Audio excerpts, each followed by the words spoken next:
Eh bien, un collectif de supporters a déployé dans les tribunes une immense banderole avec l'inscription Free Palestine. Je peux vous dire que cette histoire, on est au début de cette histoire, elle n'est pas finie. Un énorme tifo derrière un but en tribune avec écrit Free Palestine. La guerre sur le terrain, mais la paix dans le monde. On voit un drapeau palestinien déchiré et ensanglanté, un enfant portant un drapeau libanais.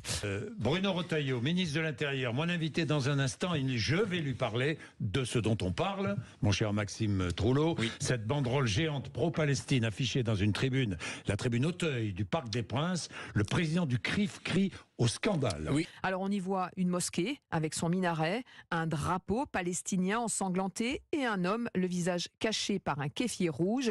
Arthur Delaborde, ce matin, le ministre de l'Intérieur condamne cet acte. Oui, Bruno Retailleau assure qu'il ne s'interdit rien. Sur Sud Radio, il se dit prêt à prendre des sanctions si nécessaire après le déploiement de cet immense tifo en soutien à la Palestine. C'est inacceptable. C'est une bâche quand même de dizaines de mètres carrés.